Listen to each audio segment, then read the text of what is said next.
For the next 2 years of your life, Mars is your new home.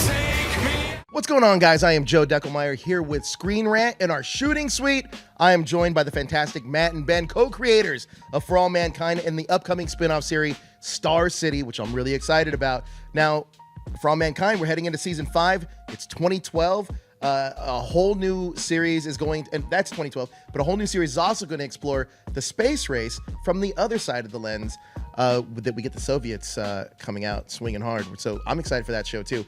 But let's start with For All Mankind season 5, because there's a question that's been going around, and I've had it myself. And let's settle this once and for all. How old is Ed Baldwin in 2012? You can't put a number on Ed Baldwin's age. I mean, he's young at heart. Okay? He is absolutely young at heart. Yeah. I mean, honestly, it's so fun to watch Joel just buy into old man Ed energy. And I still remember him showing us in season 1 his old man walk, where he's like, no, you just got to walk on the balls of your feet. And I was like, oh, that actually looks pretty good. But yeah, he is just getting grumpier and grumpier, and it's so much fun. I know, it's like watching my grandfather in real time. Now, what can you tease about the 2012 time jump culturally, geopolitically, and technologically that will surprise most fans? I don't know if it'll be a surprise, but I think, season 4 ended with the idea of this asteroid, that Mars has captured this asteroid. So I think what that's going to lead to in season 5 is a lot more tension between Earth and Mars. So the idea that the show is caught in place where it started in season 1 as tension between the Soviet Union and the United States, and now 5 seasons later it's about Earth and Mars, tells you about the scope of the show and how far we've come. And I think that's really one of the central things of this season, and I think that's going to excite the fans who've been following us. And Mars wants their independence. You know it. We all do. So yeah, we all do. It was bound to happen. Now, can you guys talk about who's confirmed to come back for season 5, and are there any new actors or characters that we can expect this season so far? Well, some of our tried and true characters like Ed Baldwin and Miles Dale will be coming back, as well as Kelly and Aleda, and some new characters which are especially fun because several of them are the children and grandchildren of other characters. So that's kind of one of the fun things about this show, is you're starting with characters you meet in season 1, and in season 5 you're meeting their grandkids, and it's wild. Legacy characters. Yeah, legacy characters. I love that. Now, you've inched this show forward as we move throughout the decades. Do you know what time period you want the show series to end in? I think when we started the show, we had an idea, a roadmap of okay, where do we want to take this? Where does it end? And we're still on that roadmap, I would say. Although, things change as you go from season to season. You want to surprise yourself, but I think we still know I think the hope was always to catch up to the present. And I think the fact that we're at a point now already in 2010s, getting close to that is pretty unbelievable, to have that opportunity in television. To fulfill the vision you had in the beginning. So, we don't cross our fingers we can get there, but I think that's still the hope. Listen, I love the needle drop music you guys put in every decade. I'm excited for what we get in the 2010s. Can you tease any of the songs we're going to hear? We may have Queen Bey make an appearance, but... and then we have no music the rest of the season, because that was so expensive. She took up our entire budget. Yeah, that's the budget. But, she's worth it. She's worth it. Should we expect characters or a crossover event between For All Mankind and Star City, or are you guys treating that as a completely standalone, separate timelines going on? No, there are actually crossovers, and really interesting ones that I don't want to necessarily reveal. But I do think fans of For All Mankind will really notice a lot of the similarities, or characters, or maybe even the ancestors of characters in For All Mankind. But at the same time, Star City is a very different show. Okay. It looks different, it feels different, it sounds different. It's very much the Soviet Union in the 1970s. So it's got a totally different vibe.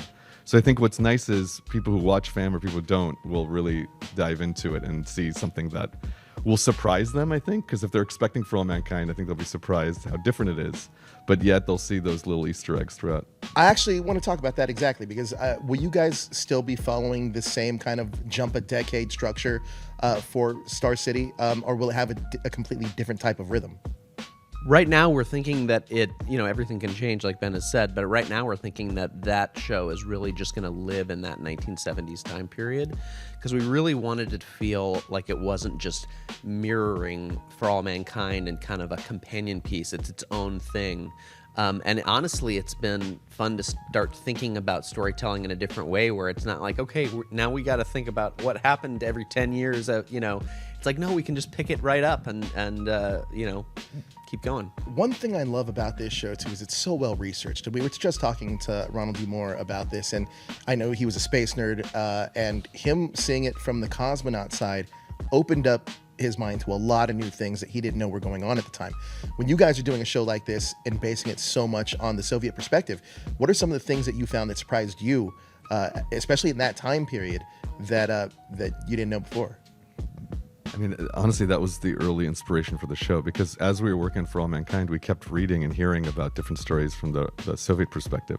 And every time we hear a story, like, that's insane. How is... they were really the Wild Wild West in a way, the Wild Wild East. I mean, they were doing things like sending ships up in like without any research or any risk aversion. It was like, let's go for it, and putting people's lives at risk because they wanted to beat the Americans or they wanted to get ahead. So for us, it was really nice. Like, the more we read about it, the more we were sure we needed to do this show. And I think that difference you'll see in the show, that in the first season For All Mankind, it's all about risks and are we willing to take the risks. In Star City, it's like there's no question we're taking the risk, and I think that kind of danger is there from the first minute of the show, and you see it's front and center from the beginning. Bold. It's very bold. Now, thematically, how does the storytelling differ from the Soviet side in Star City? How does that change the DNA compared to like For All Mankind, which began as America trying to reclaim its pride after the Soviet moon landing? Yeah, it's very different. I think obviously, as people have seen over many seasons, space is very dangerous in For All Mankind. And I think one of the hallmark changes is that Earth is where it's dangerous in Star City. Space is almost where there's freedom and you can sort of be who you want to be, and then but you still got to go back to Earth and sort of deal with the consequences. And so I think that sort of there's still an innate optimism in that show, but it's through the lens of what it was like to live in an authoritarian system where you have to look over your shoulder, and there is that thriller element that I think people are really going to love. And to what Ben was saying, it feels so different because it really is like a spy thriller through the lens of For All Mankind. Oh, that's so cool. Now, one of the things that we deal with in For All Mankind is the character Margot. If people don't know, watch the show. But she defects. Will we be seeing elements of that at all in Star City from the Soviet perspective? Unfortunately, no, because I love that storyline. But because we're starting in 1970, sure, we won't be able to do that. But I think if you followed that closely, there are things in that storyline that you'll track from Star City. So I will say, while, we won't see the Margot perspective yet, I think there are things in that storyline from season 4 of FAM that will be hinted at and kind of, in Star City. So that's the kind of thing I was saying earlier. Like, there are all these characters or variations on characters or earlier versions of characters that you'll see in Star City.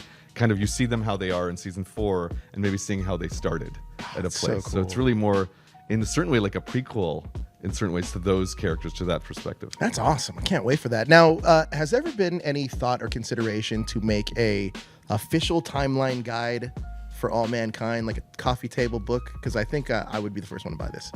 I love that idea. Comic-Con exclusive 2026? Yeah, we're doing it. We're doing it. That's great. It's going to take like 20 years of our lives to put that together, because Ben and our problem is we're so into all this stuff that we just deep dive and we can't help ourselves. And suddenly you look up and it's like days later and we're still talking about like what happened in Germany. And, it's overwhelming. Yeah. You like... It would be the Bible of a book. It would be like thousands of pages. Because as we, in the beginning, it was like, it'd be nice if we changed this or changed this. Season 2 was still sort of manageable. We have lost. Now it's get to the point where almost everything is new. So if you notice those news montages from the beginning of every season, if you look at them again, you'll see that with each one, the butterfly effect increases, where it's sort of like now the changes are based on changes that we already did earlier. So it's getting to be crazy. But amazing. I do agree with you, the timeline. I mean, it's sort of an interesting thing to kind of play on what is the alt history now that we've gone 50 years into it. Look, it's like looking at a window in an alternate history. It's pretty impressive.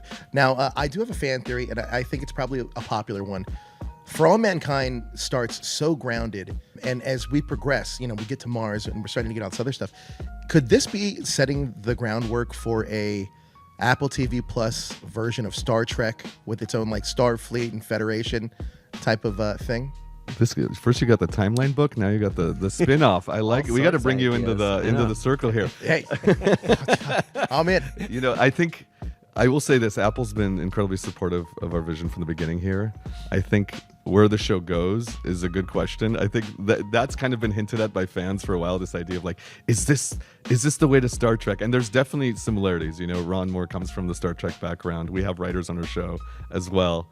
I like that idea. I think for me, the thing that is important that keeps our show unique, and I think we want to hold on to, is the idea that it feels real. Yeah. It's authentic. It kind of feels more grounded, naturalistic. I think that's what separates us from a lot of the sci-fi right now.